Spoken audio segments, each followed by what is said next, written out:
ಮಿಂಚು ಮಿಂಚು ಸಿರಿ ಮಿಂಚು ಇದು ದಾರಿ ತೋರುವ ಮಿಂಚು.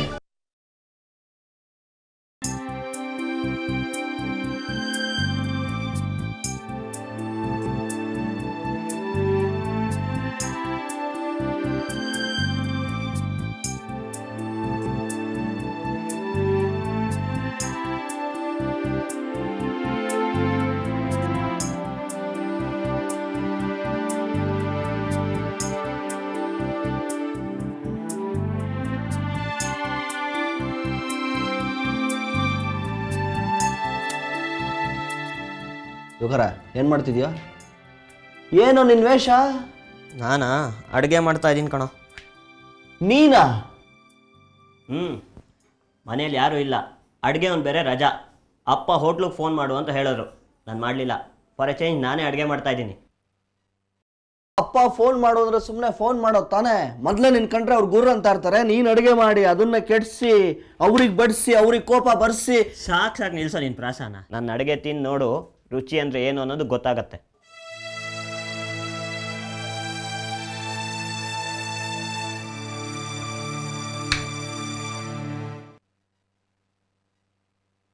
ತಗೋ, ತರಕಾರಿ ಹೆಚ್ಚು, ಸಲಾಡ್ ಮಾಡಬೇಕು. ಹೆಚ್ಚು.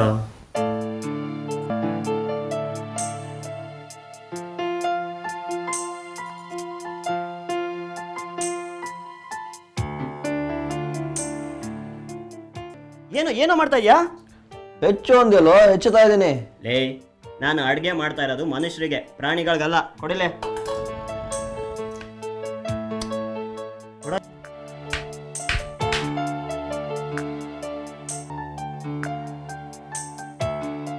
ಏನರೋ ಮಾಡ್ತಿದ್ದೀರಾ ಇಬ್ಬರು ಅಡುಗೆ ಮನೇಲಿ? ಮನೇಲಿ ಯಾರೂ ಇಲ್ಲ ಕಣೋ, ಅಡುಗೆ ಒಂದು ಬೇರೆ ರಜಾ ಹಾಕಿದ್ದಾನೆ, ಅದಕ್ಕೆ ನಾನೇ ಅಡುಗೆ ಮಾಡ್ತಾ ಇದ್ದೀನಿ. ಬಾ, ನೀನು ಹೆಲ್ಪ್ ಮಾಡು.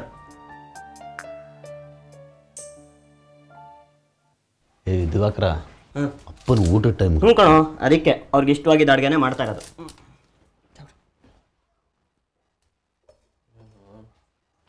ಏನು ಮಾಡ್ತಾ ಇದೀಯ ನೀನು? ಊಟ ಮಾಡೋವಾಗ ನಿನಗೆ ಗೊತ್ತಾಗತ್ತೆ, ಅಲ್ಲಿ ತನಕ ಏನು ಕೇಳಕ್ಕೆ ಹೋಗ್ಬೇಡ, ಆಯ್ತಾ?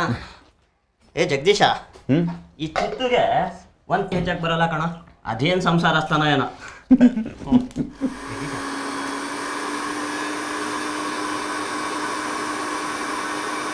ದಿವಾಕರ, ನೀನು ಬಾಂಬೆಲಿ ಸಿನಿಮಾಗೆ ದುಡ್ಡು ಹಾಕಿ ಕಳ್ಕೊಂಡ್ಮೇಲೆ ಏನು ಮಾಡ್ತಾ ಇದ್ದೆ? ಯಾಕೆ, ಯಾವ್ದಾದ್ರು ಹೋಟ್ಲಲ್ಲಿ ಕೆಲಸ ಮಾಡ್ತಾ ಇದೆ ಅಂತ ಅನುಮಾನನಾ?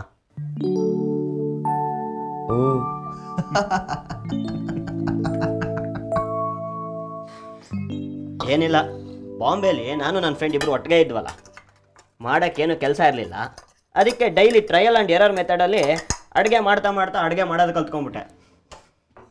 ಈಗಲೂ ಟ್ರಯಲ್ ಆ್ಯಂಡ್ ಎರರ? ಚಿತ್ತು, ಯಾವುದಕ್ಕೂ ಹೋಟೆಲ್ಗೆ ಫೋನ್ ಮಾಡಿರು. ಖಂಡಿತ ಹಾಗಲ್ಲ ಕಣ, ಅಪ್ಪ ಬಂದರೆ ಸುಮ್ಮನೆ ಕೂಗಾಡ್ತಾರೆ, ಹೋಟೆಲ್ಗೆ ಯಾಕೆ ಫೋನ್ ಮಾಡಲಿಲ್ಲ ಅಂತ.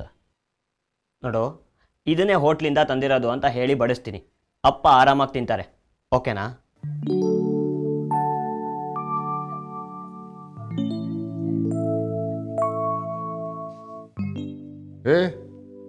ಏನು ಮಾಡ್ತಾ ಇದ್ದೀರೋ ಮೂರು ಜನ ಅಡುಗೆ ಮನೇಲಿ ಸೇರಿಕೊಂಡು? ಅದು ಏನಿಲ್ಲ ಡ್ಯಾಡ್, ಹೋಟೆಲಿಂದ ಅಡುಗೆ ತಂದಿದ್ವಲ್ಲ, ತಣ್ಣಗಾಗ್ಬಿಟ್ಟಿತ್ತು. ಟೈಮ್ ನೋಡಿ ಎಷ್ಟಾಗಿದೆ, ಬನ್ನಿ ಊಟ ಮಾಡೋಣ ಎಲ್ಲರೂ. ಓಕೆ, ಬೇಗ ಬನ್ರೋ, ಬೇಗ. ಲೇ ಚಿತ್ತು, ಆ ಸೌತೆಕಾಯಿನೆಲ್ಲ ಒಂದು ತಟ್ಟೆಗೆ ಹಾಕು.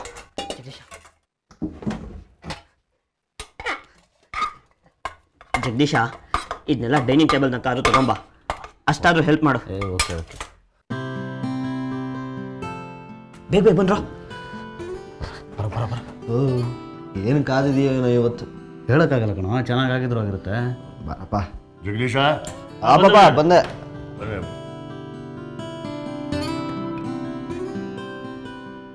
ಪಡಿಸಿರೋದು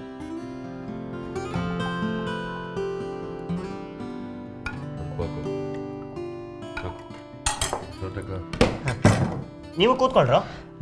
ಜಗದೀಶ ಕೂತ್ಕೊಳ್ಳೋ, ನಾನು ಆಮೇಲೆ ಮಾಡ್ತೀನಿ. ಕೂತ್ಕೊಳ್ರಯ್ಯ, ಎಲ್ಲ ಒಟ್ಟು ಊಟ ಮಾಡೋಣ, ಕೂತ್ಕೊಳ್ಳಿ.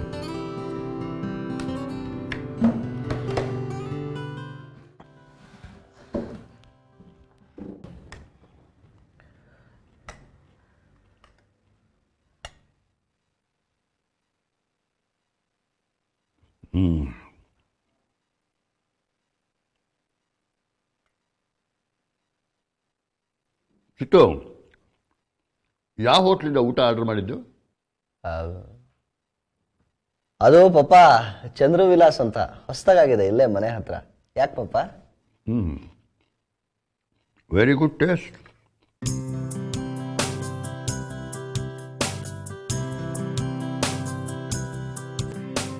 ಡಿಶಸ್ ನೋಡು, ನನಗೆಲ್ಲ ಇಷ್ಟವಾದದ್ದೇ. ನನಗೆ ಏನು ಇಷ್ಟ ಅನ್ನೋದನ್ನ ಚೆನ್ನಾಗಿ ನಮ್ಮ ಹೋಟ್ಲವ್ರಿಗೆ ಗೊತ್ತಿರೋ ಕಾಣುತ್ತೆ.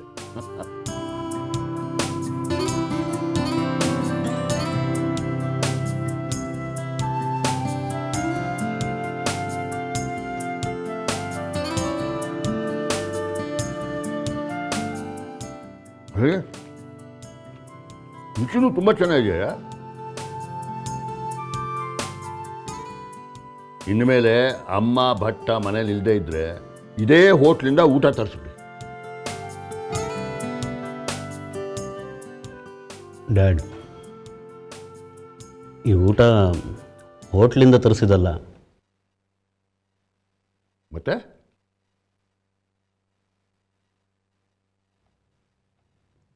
ನಮ್ಮ ದಿವಾಕರ ಪ್ರಿಪೇರ್ ಮಾಡಿದ್ದು.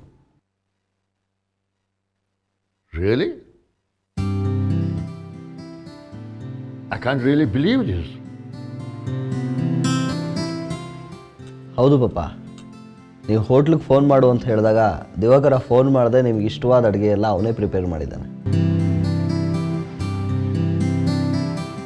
ಹೌದು ಡ್ಯಾಡ್, ಎಲ್ಲ ಅವನೇ ಮಾಡಿದ್ದು. ನಾವಿಬ್ಬರು ಸುಮ್ಮನೆ ನೋಡ್ತಾ ನಿಂತಿದ್ವಿ. Good, very good. ಅವ್ರು ಬರ್ತಾ ಇದ್ದಾರೆ.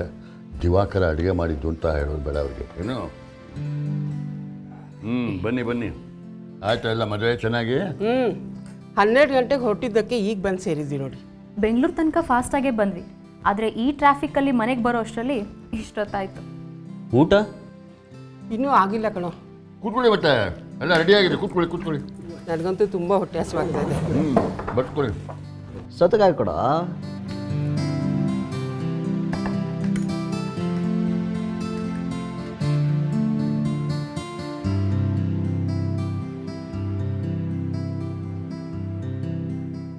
ಎಲ್ಲ ನಿಮ್ಗೆ ಇಷ್ಟವಾಗಿದ್ದೆ ಆರ್ಡರ್ ಮಾಡಿದ್ದೀರಾ? ತುಂಬ ಚೆನ್ನಾಗಿದೆ. ಎಲ್ಲಿಂದ ತರಿಸಿದ್ದು? ಗೆಸ್ ಮಾಡು ನೋಡೋಣ. ಮಾಮೂಲು ಹೋಟ್ಲಿಂದ ಅಂತೂ ಅಲ್ಲ, ಅಷ್ಟು ಗೊತ್ತಾಗ್ತಿದೆ. ಬೇರೆ ಕಡೆಯಿಂದ ಆರ್ಡರ್ ಮಾಡಿದ್ರಾ? ಪಾಕ ಪ್ರವೀಣ ದಿವಾಕರ್ ದಾಸ್ ಅವರ ಅಡಿಗೆ. ನಮ್ಮ ದಿವಾಕರನ? ಹೌದಮ್ಮ, ಅವನೇ ಮಾಡಿದ್ದು. ದಿವಾಕರ ನಿಜವಾಗ್ಲೂ ತುಂಬ ಚೆನ್ನಾಗಿದೆ. ಥ್ಯಾಂಕ್ಸ್ ಅದಕ್ಕೆ. ದಾಕ್ಷಾಯಿಣಿ, ನಾಳೆ ಅಡುಗೆ ಭಟ್ಟ ಕೆಲಸಕ್ಕೆ ಬಂದರೆ ಅವನು ಕೆಲಸಕ್ಕೆ ಬೇಡ ಅಂತ ಹೇಳ್ಬಿಡು. ಯಾಕ್ರಿ? ಯಾಕೆಂದರೆ ಇನ್ಮೇಲೆ ದಿವಾಕರನೇ ಅಡುಗೆ ಕೆಲಸ ಮಾಡ್ತಾನೆ. ಹೇಗಿದ್ದರೂ ಅವನಿಗೆ ಕೆಲಸ ಇಲ್ವಲ್ಲ.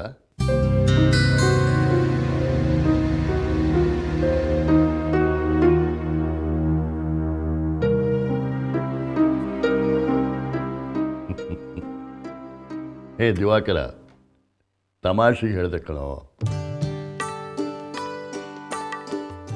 ಆದರೆ ಒಂದು ಮಾತ್ರ ನಿಜ ನೋಡು, ನಮ್ಮ ಅಡುಗೆ ಭಟ್ಟ ಇದ್ದ ನೋಡು, ಅವನಿಗೆ ನೀನೇ ಟ್ರೈನಿಂಗ್ ಕೊಡಬೇಕು.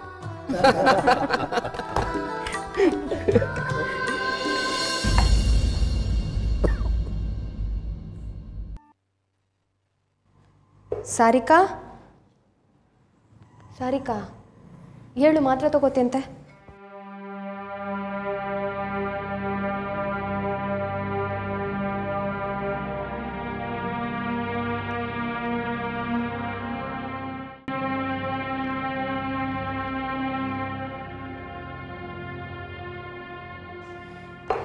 ತಗೋ, ಹಾಲು ಕೊಡಿ.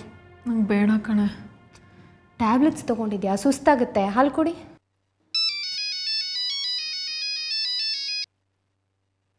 ಹಲೋ, ಸಾರಿಕಾಯಿಗೆ ಸ್ವಲ್ಪ ಪರವಾಗಿಲ್ಲ. ಡಾಕ್ಟ್ರ್ ಬಂದಿದ್ರು, ಟೆಂಪ್ರೇಚರ್ ಕಮ್ಮಿ ಆಗಿದೆ, ಆದರೆ ಜ್ವರ ಏನೂ ಬಿಟ್ಟಿಲ್ಲ. ಸರಿ ಆಯಿತು, ಹೇಳ್ತೀನಿ. ಇವತ್ತಲ್ಲಿ ರಿಹರ್ಸಲ್ ನಡೀತಾ ಇರುತ್ತೆ. ನಾನು ನೋಡಿದ್ರೆ ಇಲ್ಲೇ ಇದ್ದೀನಿ. ಪಾಪ ಅವ್ರಿಗೆ ಎಷ್ಟು ತೊಂದರೆ ಆಗಿರುತ್ತೋ ಏನೋ. ನೀನು ಈ ಪರಿಸ್ಥಿತಿನಲ್ಲಿ ಹೋಗಿ ಹಾಡೋಕ್ಕಾಗತ್ತಾ ಸಾರಿಕಾ? ರೆಸ್ಟ್ ತಗೋ. ಸರಿಯೂ ಅದೇ ಹೇಳಿದ್ಲು, ನೀನು ಚೆನ್ನಾಗಿ ರೆಸ್ಟ್ ತಗೋಬೇಕಂತೆ, ಊಟ ಮಾಡಬೇಕಂತೆ. ಅವಳು ಸಂಜೆ ಬಂದು ನಿನ್ನ ನೋಡ್ತಾಳೆ.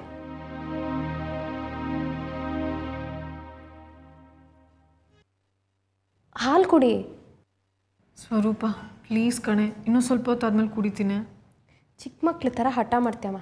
ಸರಿ ರೆಸ್ಟ್ ತಗೋ, ನಾನು ನೋಡ್ತೀನಿ. ಓ ಹಲೋ ಪ್ರಸಾದ್. ಹಾಯ್ ಸ್ವರೂಪ.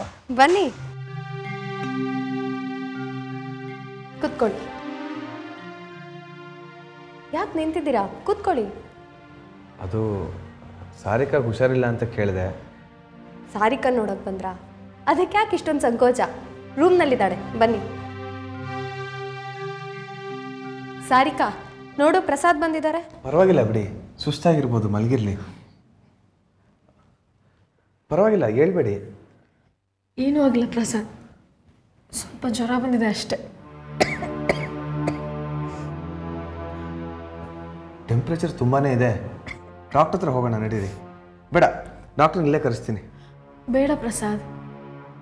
ಪ್ರಸಾದ್ ಸ್ವಲ್ಪ ಜ್ವರ ಇದೆ ಅಷ್ಟೇ, ಅಷ್ಟೊಂದೇ ಗಾಬರಿ ಆಗ್ತೀರಾ? ನಿಮಗೆ ಗೊತ್ತಿಲ್ಲ ಸಾರಿಕಾ, ಚಿಕ್ಕ ಪುಟ್ಟ ಜ್ವರ ಅನ್ನಿಸ್ಬೋದು, ಆಮೇಲೆ ಟೈಫಾಯ್ಡೋ ಮಲೇರಿಯಾಗೋ ತಿರುಗ್ಬೋದು. ಅದಕ್ಕೆ ಈಗಲೇ ಸರಿಯಾಗಿ ಟ್ರೀಟ್ಮೆಂಟ್ ತಗೋಬೇಕು. ಪ್ರಸಾದ್, ನೀವು ದೊಡ್ಡ ದೊಡ್ಡ ರೋಗಗಳ ಹೆಸರು ಹೇಳಿ ಅವಳಿಗೆ ಹೆದರಿಸ್ಬೇಡಿ. ಡಾಕ್ಟ್ರು ಬಂದು ಬೆಳಗ್ಗೆ ಚೆಕಪ್ ಮಾಡ್ಕೊಂಡು ಹೋಗಿದ್ದಾರೆ. ಫ್ಲೂ ಅಂತ ಹೇಳಿದ್ದಾರೆ. ಭಯ ಪಟ್ಕೊಳ್ಳೋಂಥದ್ದೇನಿಲ್ಲ. ಮತ್ತೆ ಸಂಜೆ ಬರ್ತಾರೆ ಡಾಕ್ಟರ್.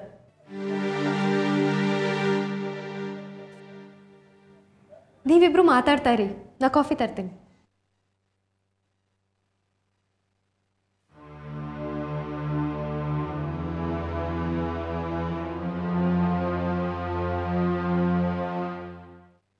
ಯಾಕೆ ಸುಮ್ಮನೆ ಕೂತ್ಕೊಂಡ್ಬಿಡ್ರಿ ಪ್ರಸಾದ್, ಏನಾದ್ರು ಮಾತಾಡಿ.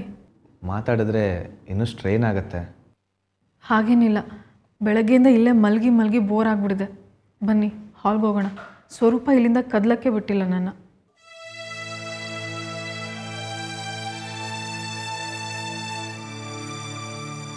ನಿಧಾನ.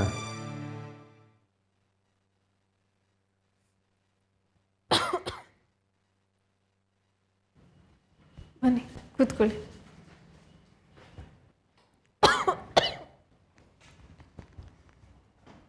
ನೀವಿಬ್ರು ಇಲ್ಲೇ ಬಂದು ಕೂತಿದ್ದೀರಾ? ತಗೊಳ್ಳಿ ಕಾಫಿ. Thank you. ಏನೇ ಸಾರಿಕಾ, ಬೆಳಗ್ಗೆಯಿಂದ ಒಂದಿಂಚು ಕದಲದೆ ಇದ್ದವಳು ಈಗ ಇಲ್ಲಿ ಬಂದು ಕೂತಿದ್ಯಾ? ನೀನೇ ಬೆಳಗ್ಗೆಯಿಂದ ರೂಮಿಂದ ಆಚೆ ಬರಕ್ಕೆ ಬಿಟ್ಟಿದ್ಯಾ? ಮನೇಲೆಲ್ಲ ನಿಮ್ಮ ಮದುವೆ ಬಗ್ಗೆನೇ ಡಿಸ್ಕಸ್ ಮಾಡ್ತಾ ಇರ್ತಾರೆ. ನಮ್ಮ ಮನೆಯಲ್ಲೇ ನಿಶ್ಚಿತಾರ್ಥ ಮದುವೆ ಎರಡೂ ಮಾಡಬೇಕು ಅಂತ ಡಿಸೈಡ್ ಮಾಡಿದ್ದಾರೆ. ಎಲ್ಲರೂ ಎಷ್ಟು ಎಕ್ಸೈಟೆಡ್ ಆಗಿದ್ದಾರೆ ಗೊತ್ತಾ?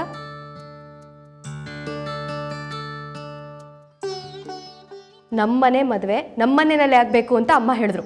ಇನ್ನು ಅಪ್ಪಾಜಿ ಜಗದೀಶು, ಚಿತ್ತು, ದಿವಾಕರ್ ಹೇಗೋ ಹಾಗೆ ನಮ್ಮ ಪ್ರಸಾದ್ ಕೂಡ ಅವ್ನ ಮದುವೆನಲ್ಲಿ ಯಾವ ಕೊರತೆನೂ ಆಗಬಾರ್ದು ಅಂತ ಹೇಳಿಬಿಟ್ಟಿದ್ದಾರೆ. ಎಷ್ಟು ಸಂಭ್ರಮ ಗೊತ್ತಾ ನಮಗೆಲ್ಲ. ಸಾರಿಕಾ ನಮ್ಮನೆ ಬಿಟ್ಟು ಬೇರೆ ಕಡೆ ಹೋಗ್ತಾ ಇದ್ದಾಳೆ ಅಂತ ಅನ್ನಿಸ್ತಾನೇ ಇಲ್ಲ ನಮಗೆ. ಈಗಾಗಲೇ ನಾನು ನಮ್ಮ ತಂದೆಗೆ ತುಂಬ ನೋವು ಕೊಟ್ಟಿದ್ದೆ. ಮತ್ತೆ ಅದೇ ತಪ್ಪನ್ನ ಮಾಡಲ್ಲ. ಪ್ರಸಾದ್, ನೀವು ಬಂದಮೇಲೆ ಅವಳ ಮುಖ ಹೇಗೆ ಅರಳಿದೆ ನೋಡಿ.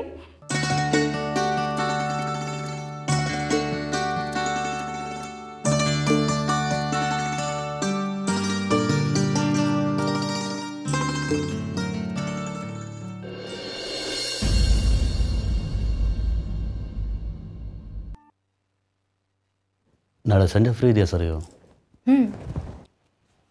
ಏನಿಲ್ಲ, ಸಂಜೆನ ನೋಡ್ಕೊಂಬರೋಣ ಅಂತ. ಅವಳು ತುಂಬ ವೀಕ್ ಆಗಿದ್ದಾಳೆ. ಇತ್ತೀಚೆಗೆ ಸರಿಯಾಗಿ ಊಟ ಮಾಡ್ತಿಲ್ಲ ಅಂತ ಮೊನ್ನೆ ಫೋನ್ ಮಾಡಿದಾಗ ಆಂಟಿ ಹೇಳ್ತಾ ಇದ್ರು. ನಾಳೆ ಹೋಗಿ ನೋಡ್ಕೊಂಡು ಬರೋಣ.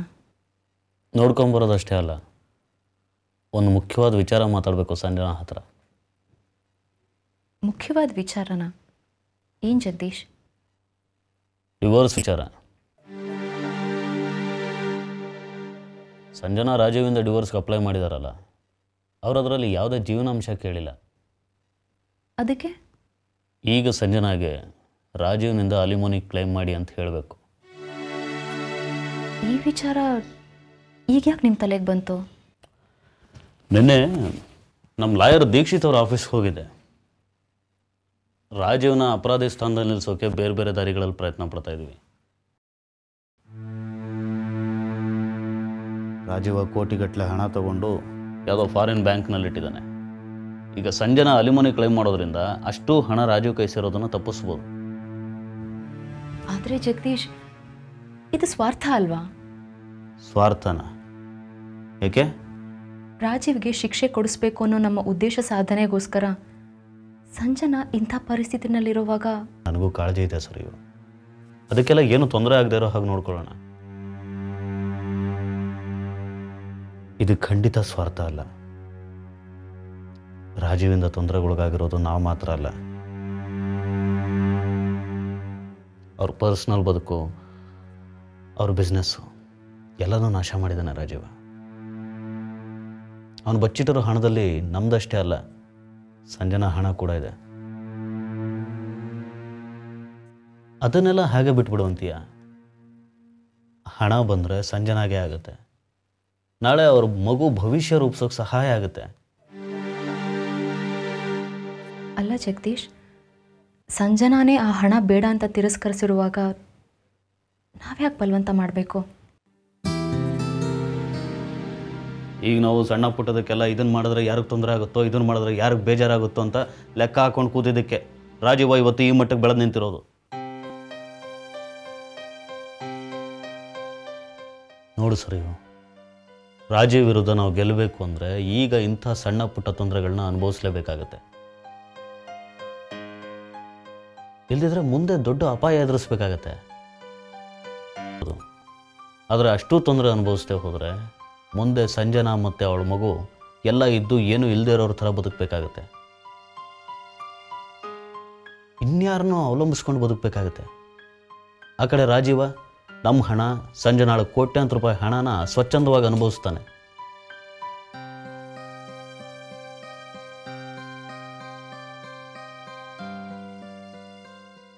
ನಾನು ತುಂಬ ಯೋಚನೆ ಮಾಡಿ ನಿರ್ಧಾರ ತಗೊಂಡಿದ್ದೀನಿ. ರಾಜೀವನ ಹತ್ರ ಹಣ ಎಲ್ಲಿ ತನಕ ಇರುತ್ತೋ ಅಲ್ಲಿ ತನಕ ಅವನು ಕಾನೂನನ್ನ ಕೊಂಡ್ಕೊಳ್ಳೋ ಪ್ರಯತ್ನ ಮಾಡ್ತಾ ಇರ್ತಾನೆ. ಅವನ ಹತ್ರ ಹಣನೇ ಇಲ್ಲದೆ ಹೋದರೆ ಅವನ ಕೈ ಕಾಲೇ ಓಡೋದಿಲ್ಲ. ಅವನಿಗೆ ಶಿಕ್ಷೆ ಕೊಡಿಸೋದಕ್ಕೆ ಸುಲಭ ಆಗುತ್ತೆ. ರಾಜೀವನಿಗೆ ಶಿಕ್ಷೆ, ಸಂಜನಾ ಮತ್ತು ಮಗು ಭವಿಷ್ಯ. ಸರಿ ಜಗದೀಶ್, ನನಗೆ ನಿಮ್ಮ ಉದ್ದೇಶ ಅರ್ಥ ಆಗ್ತಿದೆ.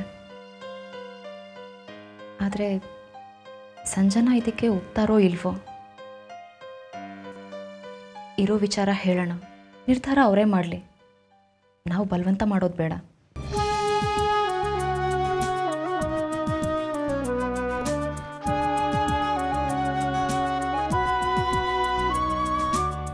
ಸೋಲಿನಲ್ಲೂ ಎಲ್ಲ ಮೀರಿ ಮಿಂಚಿ ನಿಂತೆಯ, ಬೆಳಕಿನಲ್ಲೂ ದೂರ ನಿಂತು ನೆರಳ ಕಂಡೆಯ. ಹೆಜ್ಜೆಯಲ್ಲಿ ಹಾದಿ ಮೂಡಿ ನೀಗಿ ಬಂಧನ, ನೀನೇ ಭೂಮಿ ನೀನೇ ಬಾನು ನೀನೇ ನಂದನ. ಮಿಂಚು ಮಿಂಚು ಸಿರಿ ಮಿಂಚು, ಇದು ದಾರಿ ತೋರುವ ಮಿಂಚು.